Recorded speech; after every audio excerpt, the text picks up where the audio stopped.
శ్రీ మాత్రే నమః. నమస్కారం ప్రియమైన వారికి పండిట్ సూర్యప్రకాష్ ఇక్కడ. ఈరోజు 17 ఏప్రిల్ 2026 శుక్రవారం. సింహరాశి వారికి చాలా ముఖ్యమైన రోజు. ఎందుకంటే ఈరోజు వైశాఖ అమావాస్య, అంటే అమ్మవారి చంద్రుడు కనిపించని పవిత్రమైన రోజు.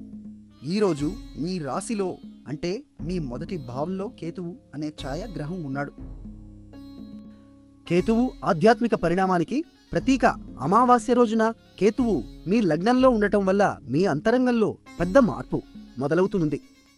అహంకారాన్ని వదిలి నిజమైన ఆత్మజ్ఞానం వైపు మీరు అడుగులు వేయగలరు. కానీ ఒక సవాలు కూడా ఉంది. శనిగ్రహం అంటే క్రమశిక్షణకు అధిపతి మీ 8వ భావంలో ఉన్నాడు. దీన్ని కంటక శని లేదా డయ అని పిలుస్తారు.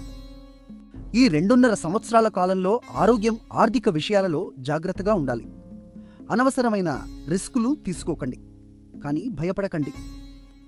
ఈ అమావాస్య రోజు పితృతర్పణం, అంటే పూర్వీకులకు జలతర్పణం చేస్తే శని దోష ప్రభావం తగ్గుతుంది. ఈరోజు మీ అదృష్ట సంఖ్య 7. బంగారు రంగు ధరిస్తే మంచి ఫలితాలు వస్తాయి. గురువు గ్రహం మీ 11వ భావంలో, అంటే లాభస్థానంలో ఉండటం వల్ల ఆదాయంలో మంచి అవకాశాలు వస్తాయి. మిత్రుల నుండి లభిస్తుంది. ఈరోజు ఓం శుక్రాయ నమః అని 11 సార్లు జపించండి. హనుమాన్ చాలీసా పట్టించి నువ్వుల నూనె దీపం వెలిగించండి. ఆధ్యాత్మిక శక్తి మీకు రక్షణగా నిలుస్తుంది. శుభం కలుగుగాక.